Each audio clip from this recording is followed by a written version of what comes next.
पंचमी विभक्तिः सामान्यनियमाः के सामान्यनियमः कः इति पश्यामः. What are the general rules of Panchami Vibhakti? Let us take the Kriya Pada patati. Question will come. Kim patati? Patati false. What is that which false? Phalam patati. Now kutaha patati, from where does it fall? Phalam vrikshat patati. Kutaha patati? Phalam vrikshat patati. So object from where there is a separation gets panchami. Source of separation. Now the fruit got separated from the tree. It was originally along with the tree. Before the fruit got separated from the tree, it was considered to be a part of the tree itself. Now this fruit got separated from the tree and it fell down. Phalam vrikshat patati. So the source of separation for the fruit gets panchami vibhakti. Vrikshaha is the source of separation in this case. Let us take the kriya padas which support the panchami vibhakti. For example, patati, we saw that. Gachati, he gets separated from one place and goes to another place. Agachati. Anayati, apanat vastuni anayati. So when all these kind of dhatus are there, if you just ask the question kasmat agachati, kasmat patati, kutaha patati, kasmat anayati, kutaha anayati, when we ask that question, when we get the answer, that answer should be in panchami vibhakti. That answer will be in panchami vibhakti. The kutaha is a avyaya, which means from where, from which place. Kasmat is also from whom, from which, if it is napumsakalinga, from whom or from which. So kasmat patati, kutaha patati, vrikshat patati. Kasmat agachati, gramat agachati. Kutaha agachati, gramad agachati. Kutaha anayati, apanad anayati. So when we ask the question kutaha, if we get the answer, that answer will be in panchami vibhakti, and that answer will be a source of separation of the two objects. Vibhagasya avadhihi. It will be a source or it will be a point of separation of the two nouns that we are talking in the sentence. Let us see some examples of panchami vibhakti. Vrikshat parnam patati.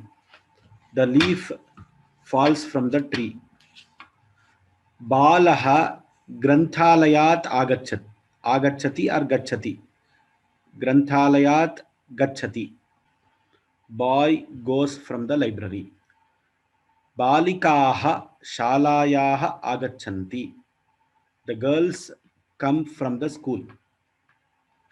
Now what do we see in all these sentences is Balaha granthalayat gachati. So earlier boy and granthalaya were in the same place. Now the boy gets separated from the granthalaya. So the source of separation is granthalaya. So granthalaya should be in panchami vibhakti. Balikaha shalayaha agachanti. The girls, they were all situated inside the school. Once the school was over, they came from the school. So shala is the source of separation for the girls. So the girls got separated from the school, and therefore the word shala should be in panchami vibhakti. Bhagiratha gangam swargat anayati. Bhagiratha brings Ganga from Swarga. Mata apanat khadyani anayati. Mother brings eatables from the shop or store.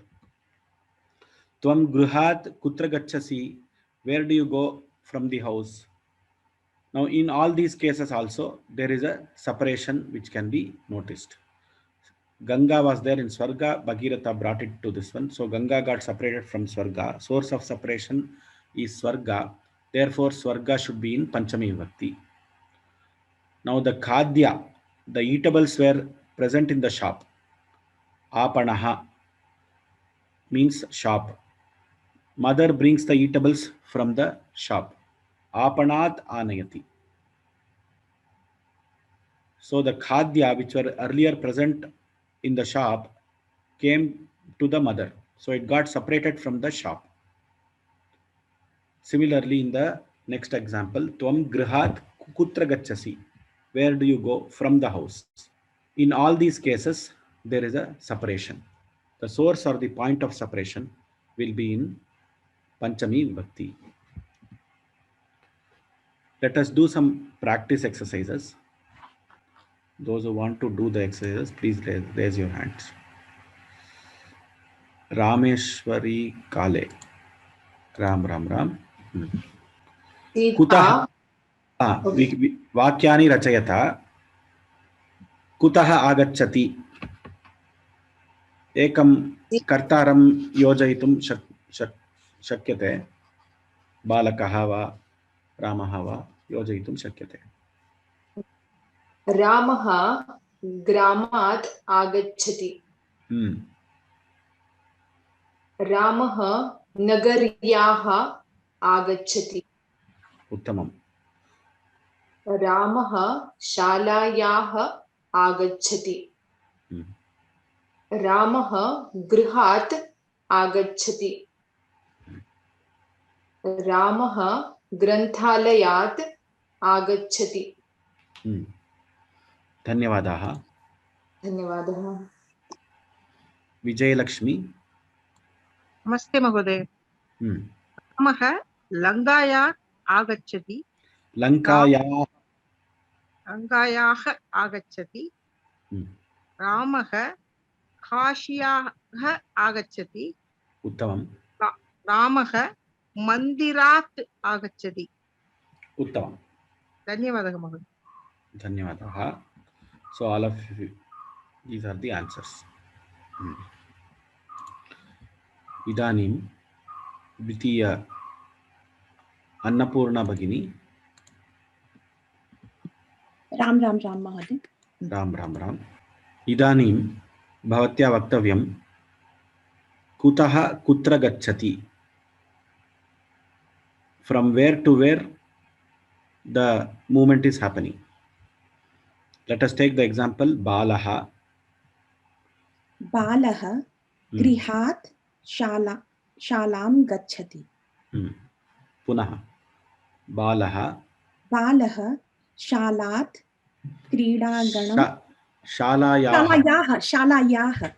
बालः शालायाः क्रीडाङ्गणं गच्छति. बालः क्रीडाङ्गणात् आपणं गच्छति. बालः आपणात् प्रदर्शनीं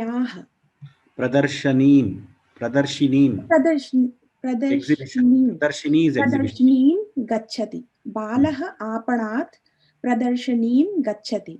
बालः प्रदर्शन्याः गृहं गच्छति. उत्तमम्. धन्यवादः. धन्यवादः. मीनाक्षी श्याम. नमस्ते महोदय. रमेशः राजस्थानात् देहलीं गच्छति. रमेशः देहल्याः हिमाचलप्रदेशं गच्छति. रमेशः हिमाचलप्रदेशात् काश्मीरं गच्छति. रमेशः काश्मीरात् कन्याकुमारीं गच्छति. उत्तमम्. धन्यवादः महोदय.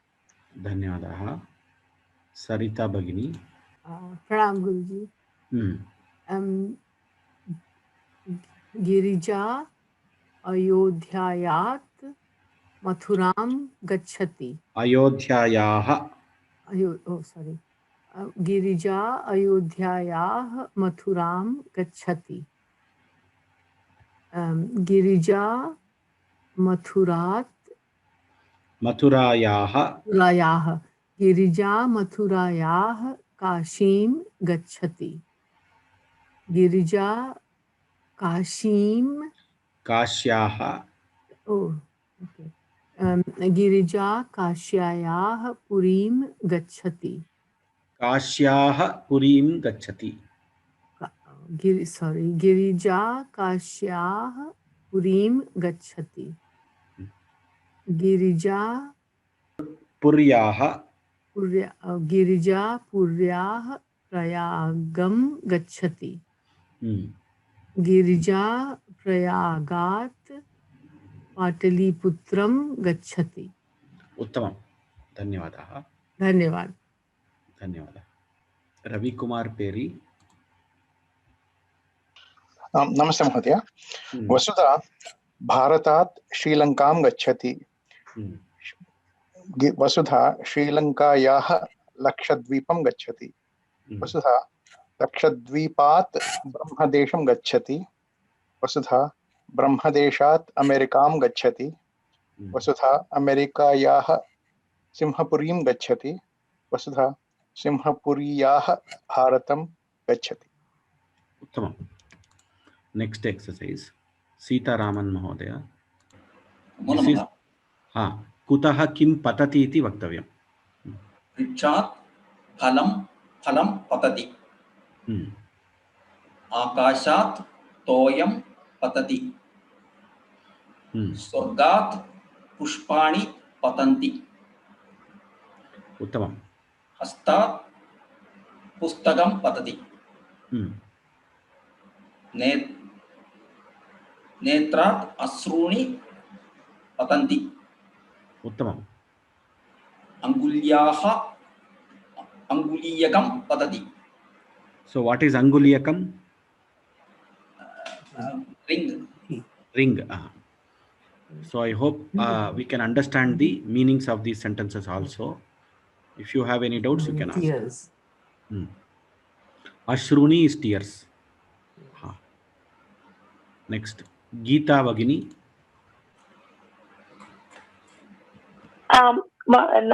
नमस्ते महोदय। मस्तकात्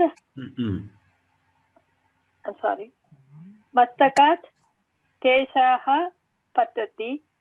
पतन्ति। केशाः पतन्ति। शाकायाः पर्णानि पतन्ति। अश्वात् योधः पतति।